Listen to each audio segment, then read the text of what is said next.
Mukunda jewellers మొట్టమొదటి factory outlet ఇప్పుడు కూకట్పల్లి, కొత్తపేట్, సోమాజిగూడ మరియు ఖమ్మంలో. నమస్తే వంశీ గారు. నమస్కారం మేడం. చాలా మంది పిల్లలు రివిజన్ స్టార్ట్ చేస్తూ ఉంటారు ఎగ్జామ్స్ కి ముందు. అవును. బాగా చదువుతారు, ఇంట్లో అడిగిన ప్రతి క్వశ్చన్ కి ఆన్సర్ చేస్తూ ఉంటుంటారు. పిల్లలు చాలా బాగా అటెంప్ట్ చేస్తారు అనుకుంటాం, కానీ ఎప్పుడైతే ఎగ్జామ్స్కి వెళ్తూ ఉంటుంటారో రాయలేరు, గుర్తుండవు, మర్చిపోతూ ఉంటుంటారు. రిజల్ట్స్ కి వాళ్ళు రివిజన్ చేసిన దానికి అసలు ఎక్కడ వ్యత్యాసం మనకు కనిపించదు, అంత డిఫరెన్స్ ఉంటుంటుంది. అవును మేడం. మెయిన్ రీజన్స్ ఏంటి అంటారు? అంతే, చాలా మంది పేరెంట్స్ కూడా చెప్తుంటారు, మా పిల్లలు మేము అడిగితే బాగా చెప్తారండి, మేము ఇంట్లో ఏ క్వశ్చన్ అడిగినా కూడా ఆన్సర్ చేస్తారు, కానీ ఎగ్జామ్ హాల్లోకి వెళ్తే రిజల్ట్ మాత్రం మేము ఆశించినట్లు ఉండదు.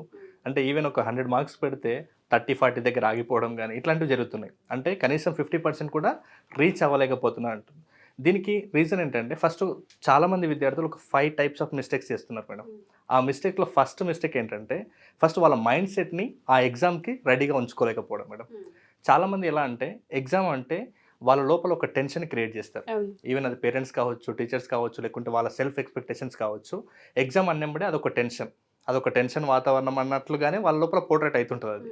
కాబట్టి ఫస్ట్ నేను ఏం చెప్తున్నానంటే, ఫస్ట్ ఏ విద్యార్థి అయినా ఎంత బాగా చదివారనేది విషయం పక్కకు పెడితే, ఎగ్జామ్ టైంలో నీ మైండ్ సెట్ ఎలా ఉంది అన్న దాని మీద ఆధారపడే నువ్వు ఎగ్జామ్లో ఎలాంటి పర్ఫార్మెన్స్ ఉందనేది డిసైడ్ అయిపోతుంది. కాబట్టి నీ మైండ్ సెట్ ఎలా ఉండాలంటే, ప్రతిరోజు కూడా అది ఒక్కసారిగా ఎగ్జామ్ హాల్లోకి వెళ్ళిన తర్వాత నీ మైండ్ సెట్ చేసుకోవాలంటే అది వర్కౌట్ అవ్వదు.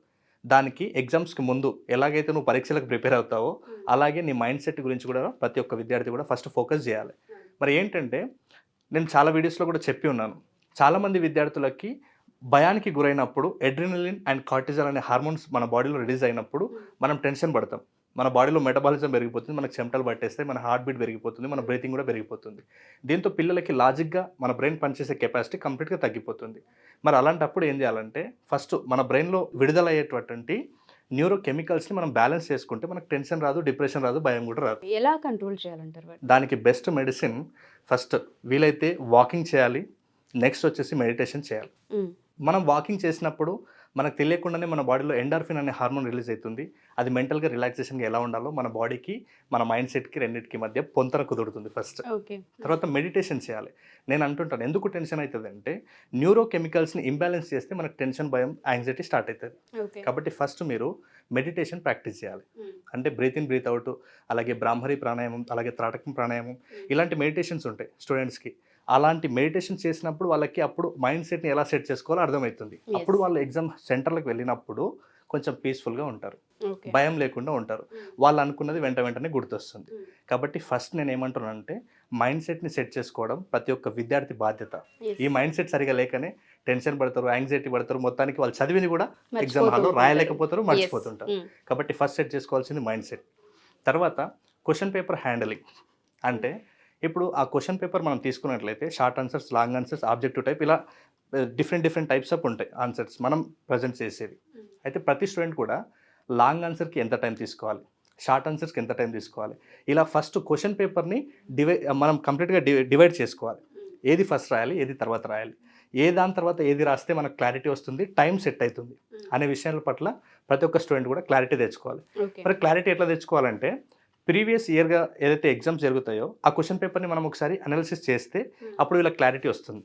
నేను ఏది స్పీడ్గా రాయగలుగుతున్నాను, ఏది పెట్టుకుంటే ఎక్కువ టైం తీసుకుంటుంది అనేది మీకు క్లారిటీ వస్తుంది. కాబట్టి దీన్ని కూడా ఎగ్జామ్ కంటే ముందే మీరు ప్రాక్టీస్ చేయాలి. దాన్ని ప్రాక్టీస్ చేసిన దాన్ని ఎగ్జామ్లో ఇంప్లిమెంట్ చేయాలి. తర్వాత ఆన్సర్స్ ఎలా రాయాలనే పట్ల మీకు క్లారిటీ ఉండాలి. అంటే చాలామంది చదివింది ఒకటి ఉంటుంది, ఆన్సర్స్ రాయడానికి వెళ్తే ఇంకొకటి ఉంటుంది.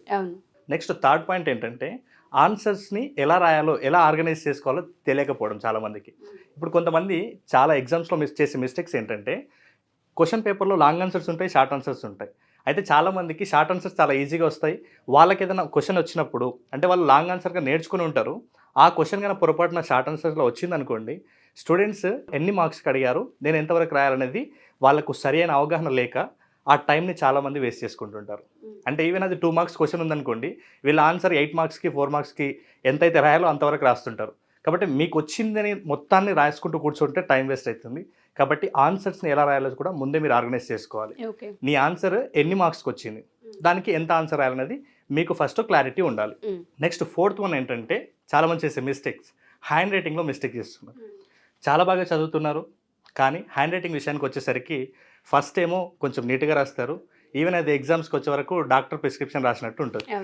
అంటే కనీసం చదవడానికి కూడా అది అంత అందంగా ఉండదు. ఇలాంటప్పుడు మీరు ఎంత బాగా రాసిరు అనేది మీకు వస్తున్న విషయం అందరికీ తెలిసిన అండ్ మీరు నమ్మిన తర్వాత పేపర్ కరెక్షన్ చేసేటప్పుడు మాత్రం బ్యాడ్ ఇంప్రెషన్ క్రియేట్ అవుతుంది. కాబట్టి మీరు రాసేటప్పుడు మీ హ్యాండ్ రైటింగ్ నీట్గా ఉండాలి. మరి హ్యాండ్ రైటింగ్ నీట్గా ఉండాలంటే ఏం చేయాలంటే, నేను ప్రతి వీడియోలో చెప్పాను, మీ అందరికీ కూడా చెప్తుంటాను, హ్యాండ్ రైటింగ్ అనేది ఒక స్కిల్. ఆ హ్యాండ్ రైటింగ్ అనేది ఒక్క రోజులో రాదు. అంటే మార్నింగ్ నేర్చుకుని ఈవినింగ్ వరకు నేను నీట్గా రాస్తా, స్పీడ్గా రాస్తా అంటే రాదు. ఏ స్కిల్ అయినా కూడా దాన్ని రిపీటెడ్గా ప్రాక్టీస్ చేస్తుంటే అప్పుడు మాత్రమే అది స్కిల్ మీకు అలవాటు అవుతుంది. హ్యాండ్ రైటింగ్ని మీరు ఆ స్కిల్ని మీరు రెగ్యులర్గా ప్రాక్టీస్ చేస్తే నీట్గా రాయగలుగుతారు, అలాగే స్పీడ్గా కూడా రాయగలుగుతారు.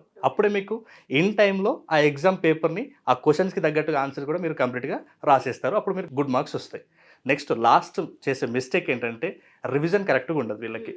అంటే ఇంట్లో బాగా చదువుతారు, ఎగ్జామ్ హాల్కి వచ్చిన తర్వాత మర్చిపోతుంటారు. మళ్ళీ వీళ్ళు ఎగ్జామ్ హాల్ నుంచి బయటకు వచ్చిన తర్వాత అయ్యో ఈ ఆన్సరా, నేను ఆల్రెడీ చదివినా కానీ రాయలేకపోయాను, నాకు ఆ టైంలో గుర్తుకు రాలేదు. ఎందుకు గుర్తుకు రాలేదంటే నువ్వు కరెక్ట్గా రివిజన్ స్ట్రాటజీని ఇంప్లిమెంట్ చేసి నువ్వు చదవలేదు కాబట్టి నీకు అక్కడ ఆన్సర్ గుర్తుకు రాలేదు. నువ్వు ఒకవేళ కరెక్ట్ మెథడ్లో చదివినా లేకుంటే కరెక్ట్ మెథడ్లో నువ్వు రివిజన్ చేసుకున్నా ఆ టైంలో నీకు ఎగ్జామ్గా పర్ఫెక్ట్గా గుర్తుకు వస్తుంది, 100% రాయగలుగుతుండారు. కాబట్టి ఈ 5 మిస్టేక్స్ మీరు చేయనట్లయితే 100%గా మీరు కూడా అద్భుతమైన మార్క్స్ తీసుకుంటారు. ఓకే, చాలా మంది ఎగ్జామ్స్కి ముందు చదివి ఎగ్జామ్స్లో సరిగ్గా ప్రాపర్గా అటెండ్ చేయలేకపోవడానికి మెయిన్ రీజన్స్ ఇవి.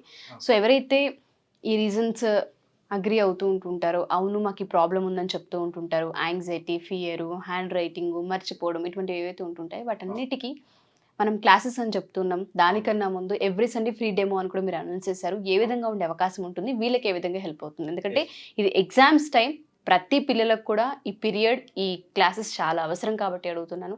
సో ఒకసారి దీని డీటెయిల్స్. ఇప్పుడు మనం ఒక ప్లేస్ నుంచి ఇంకొక ప్లేస్కి పోవాలంటే నడుచుకుంటూ పోవచ్చు, సైకిల్ నుంచి పోవచ్చు, బైక్ మీద పోవచ్చు, బస్ పోవచ్చు, ఇంకా బెటర్ వే ఫ్లైట్ ఎక్కి కూడా పోవచ్చు. అయితే చాలామంది విద్యార్థులకు ఇలాంటి అవకాశాలు ఉన్నాయి. అంటే స్టడీస్లో మేము స్ట్రగుల్ అవుతున్నాము, ఈ స్ట్రగుల్ నుంచి మేము స్ట్రెస్ లేకుండా చదువుకోవచ్చు అనే విషయాలు చాలామంది పిల్లలకు తెలియదు.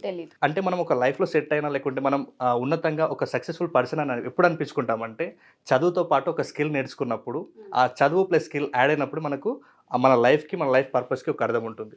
కాబట్టి చాలామంది ఓన్లీ చదవడం మీదనే ఫోకస్ చేసి మిగతా స్కిల్స్ కూడా తీసుకుంటలేరు, మిగతా స్కిల్ నేర్చుకుంటలేరు. సో వీళ్ళందరి కోసం ఇలాంటి స్కిల్స్ ఉంటాయని తెలియదు ఫస్ట్. కాబట్టి మీ అందరి కోసం నేను ఏం చేస్తున్నానంటే ప్రతి సండే కూడా ఒక అవేర్నెస్ ప్రోగ్రామ్.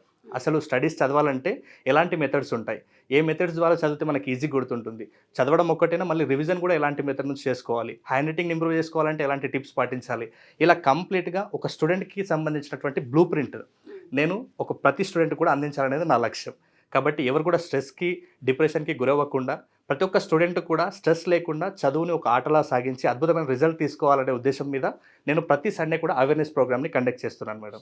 సో ఆసక్తి కలిగిన వాళ్ళు స్క్రీన్ మీద కనబడుతున్న నెంబర్కి కాలర్ మెసేజ్ చేసి సీట్ని రిజిస్ట్రేషన్ చేసుకుంటే వాళ్ళకి సెపరేట్గా మనం జూమ్ లింక్ పంపించి క్లాసెస్ని అటెండ్ చేయొచ్చు. సో పేరెంట్స్ ఎవరైతే మా ఈ వీడియో చూస్తూ ఉన్నారో, పిల్లలకి లైఫ్లో మీరు ఇచ్చే అతిపెద్ద గిఫ్ట్ ఏదైనా ఉంది అంటే మెమరీ పవర్కి సంబంధించిన క్లాసెస్, టెక్నిక్స్ అండ్ దాంతోపాటు హ్యాండ్ రైటింగ్కి సంబంధించిన స్కిల్ని ఏ విధంగా ఇంప్రూవ్ చేసుకోవాలన్న వాటిపైన వంశీ గారి క్లాసెస్ మీకు చాలా పెద్ద ఇంపాక్ట్ని, అవేర్నెస్ని క్రియేట్ చేస్తూ ఉంటుంటాయి. ఎస్పెషల్లీ ఇప్పుడు ఎగ్జామ్స్ టైం కాబట్టి ఈ టైంలో చాలామందికి అవసరం ఈ క్లాసెస్. దయచేసి ఎవరైనా ఉండి అటెండ్ చేయించాలనుకుంటే ప్రతి ఒక్కరు మీరు ఎంక్వైరీ చేయొచ్చు. వంశీ గారి క్లాసెస్ చాలా బాగుండే అవకాశం ఉంటుంది. అండ్ దాంతోపాటు మీరు ఒకసారి డెమో క్లాసెస్కి అటెండ్ అవ్వాలి, ఒకసారి చూద్దాం, ఎక్స్పీరియన్స్ చేయాలనుకున్నా ఎవ్రీ సండే క్లాసెస్ ఉంటే ఈ సండే కూడా క్లాస్ ఉండబోతుంది. కింద స్క్రోల్ అవుతున్న కాంటాక్ట్ నెంబర్ని కాంటాక్ట్ చేస్తే మీకు డీటెయిల్స్ ఇచ్చే అవకాశం ఉంటుంది. థ్యాంక్ యూ వంశీ గారు, thank you so much. Suman టీవీలో మీ పర్సనల్ అండ్ బిజినెస్ ప్రమోషన్స్ కోసం కింది నెంబర్కి కాంటాక్ట్ చేయండి.